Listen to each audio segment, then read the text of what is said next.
What was the religion of the historical Jesus like? Hello, and welcome to my ex-Christian, secular, deconstructing Bible study bonanza. I'm here to help you deconstruct. We're diving into the textbook, The New Testament, by Dr. Bart D. Ehrman. I want to apologize to Dr. Ehrman because I made an error in pronouncing his name in the first few videos. My apologies. I highly suggest you follow Dr. Ehrman on social media, get this book, and follow me too, of course, as I deconstruct and share my spiritual journey. To truly understand the historical document of the New Testament and the figure of Jesus, you have to understand the context they existed in.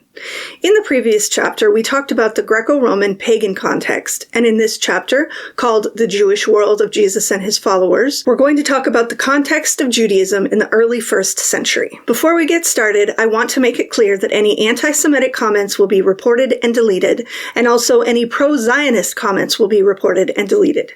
There is a difference between Judaism and Zionism, which is a whole different video, and I'm not going to get into it here. I am anti-Semitism and pro-Palestine, and my platform is not the place for pro-colonization bullshit. It's important to understand ancient Judaism in order to put the New Testament into its proper historical context. As Dr. Ehrman says, Jesus and his earliest followers were not 21st century Americans with modern concerns, beliefs, worldviews, prejudices, practices, and ideology.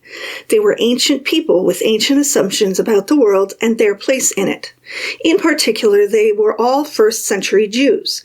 So it is particularly important here at the beginning of our study of the New Testament to have a sense of what 1st century Judaism was all about. As deconstructing Christians, we need to understand that we were taught anti-Semitism within the church. The idea that Jesus was Jewish and I follow Jesus, therefore I can't be anti-Semitic, is complete and utter denial of reality and therefore bullshit. The Christianity that for centuries won the war of religion in the Western world had the explicit goal of wiping out any belief that wasn't theirs, especially Judaism.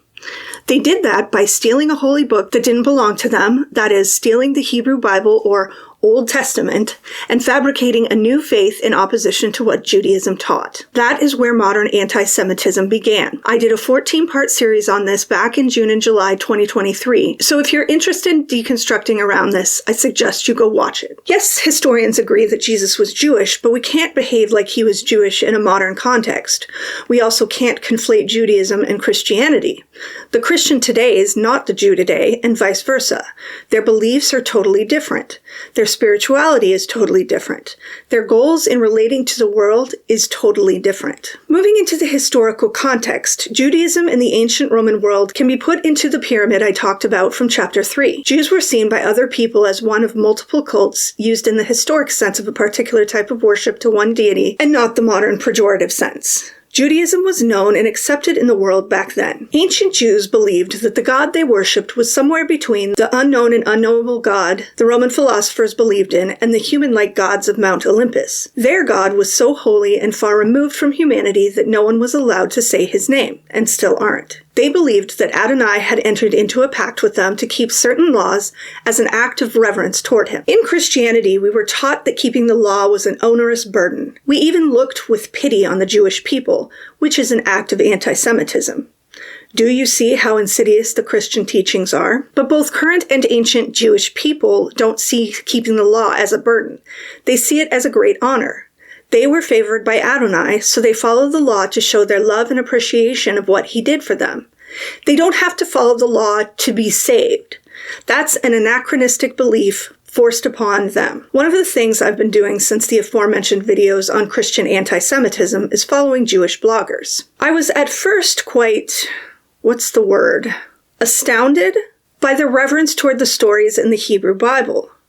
In Christian Sunday school or a typical sermon, we would regard Moses or Isaac as just some guy that lived a long time ago. He did some stuff, maybe it was interesting, maybe it wasn't, but then we'd move swiftly on to the New Testament and whatever Jesus had to teach us that week. However, The reverence that I see Jewish bloggers use to speak about their patriarchs is an entire paradigm shift. These were holy men and women that were chosen by their God to live their lives and pass on the wisdom of the ancient.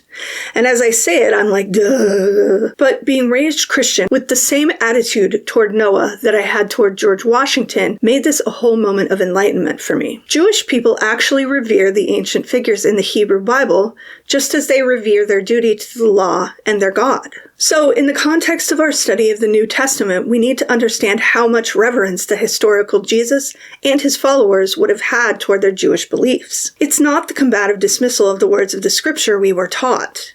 It's understanding them, really grokking them. In order to intelligently criticize something, you need to get it.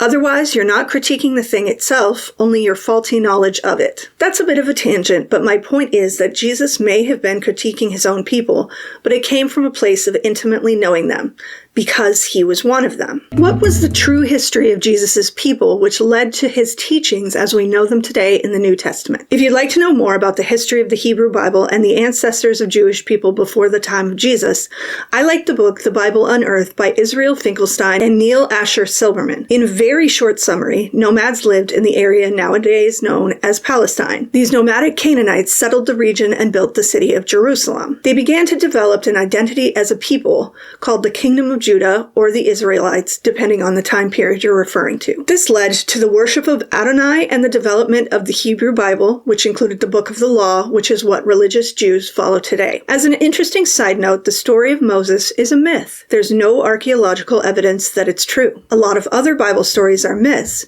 but we don't have time to get into all of that today. The Judahites struggled for cohesive existence because the region was unstable, with many powerhouse countries invading everybody.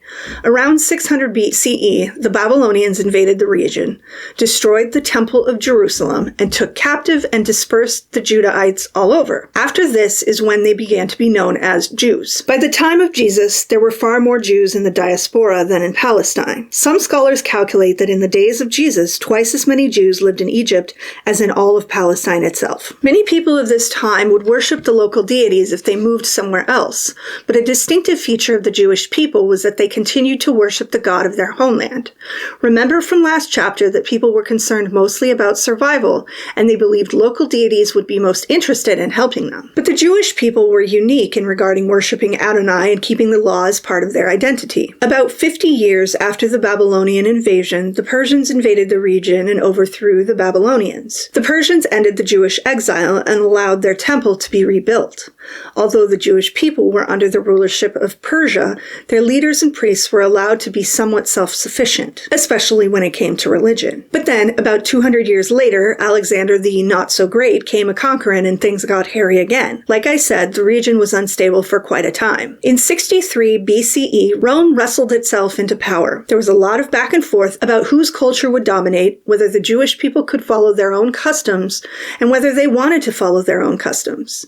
As an example, some were happy to reverse their circumcision so they wouldn't be recognized as Jewish at the local gymnasium. Some wanted to keep their cultural heritage and were proud of being Adonai's chosen people. I've greatly whittled down the history of the region's 1,000-year history before Jesus, but I wanted to discuss it for a reason. The Jewish groups that Jesus refers to in the New Testament, such as the Pharisees and Sadducees, were created in response to the socio-political issues that arose with all the occupations and destruction. We need to understand that the Jewish people were oppressed in the time leading up to Jesus' ministry, and what he says is in response to that reality, not anything happening today. Christians today are not oppressed. They are the ruling class. The verses that they cherry-pick to make it seem like they're oppressed actually refer to physical realities Jewish people were dealing with at the time. Most are not metaphors for a war happening on the unseen spiritual plane. They were about the occupation of Rome and conditions the Jews were dealing with on a daily basis. In the context of the historical events that happened in the Bible, what did the historical Pharisees, Sadducees, and other groups believe? As we discussed in part 2 of the 4th chapter, the formation of the groups of Pharisees, Sadducees, Essenes, and a fourth unnamed group happened because of the political upheaval of the region and the desire for Jewish people to maintain their distinction as a culture. People were still peopling back then, and many different opinions existed around how best to run things. That's why there were so many Jewish subgroups. Still, as Dr. Ehrman notes, only a small percentage of Jewish people living in the Palestinian region belonged to these groups. These were outspoken political groups.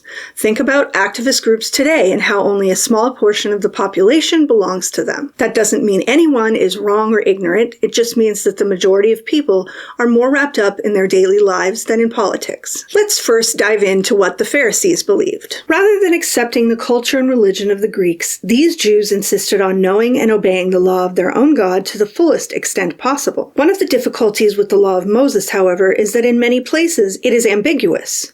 For example, Jews are told in the 10 Commandments to keep the Sabbath day holy, but nowhere does the Torah indicate precisely how this is to be done. Pharisees devised rules and regulations to assist them in keeping this and all the other laws of Moses. If we look at this belief from an unbiased perspective, the Pharisees were interested in ensuring they upheld their sacred duty. Remember, Judaism isn't about legalistically following a bunch of rules to get to heaven, which is the spin we were given. Judaism is instead about living life in a way that says thank you to Adonai for honoring the Jews. Adonai gave rules, but didn't make them clear to us mere humans. The Pharisees wanted to make it clear exactly how to uphold those rules. Perhaps they were all autistic, because I kind of feel an affinity toward them. The other important thing to note is that in Jesus' day, the Pharisees had no political clout. They moved into a position of power several decades after his death. So when Jesus spoke to them, he wasn't speaking to oppressors, only a political activist group he may or may not have agreed with. They were on the same side, as it were, because they were all Jewish people being oppressed by the Roman state. At least at the time. Now let's talk about the Sadducees. Here we come to the group that was in league with the Romans.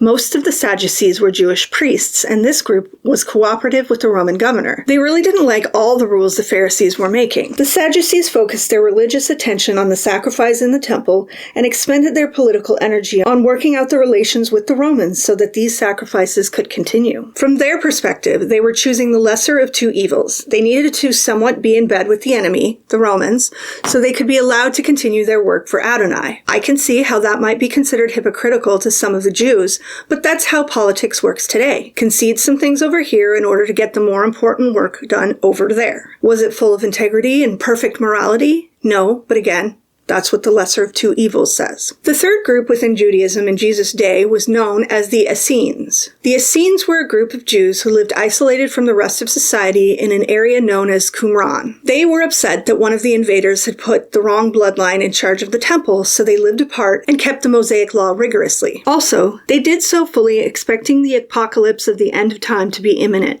When it came, there would be a final battle between the forces of good and evil, between the children of light and the children of darkness.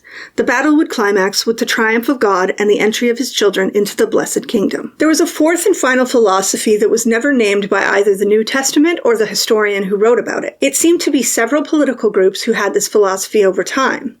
One of the groups was known as the Sikari, which comes from the Latin word for dagger, and later a group was simply known as the Zealots. I'm not going to comment on this fourth philosophy, but I will lay out their beliefs for your consideration. The view that characterized these sundry groups was that Israel had a right to its own land, a right that had been granted by God himself. Anyone who usurped that right and anyone who backed the usurper was to be opposed by violent means if necessary. There were assassinations and kidnappings of high-ranking Jewish officials who were thought to be in league with the Roman authorities. When we read in the New Testament about Jesus criticizing the Pharisees and the Sadducees, we can now put it in its proper historical context. We don't need to be making things up like the people who taught us in our former churches did. His criticisms were specific to a time and place in history, and if we are ever to comment on it, we need to be very cognizant of all of those details.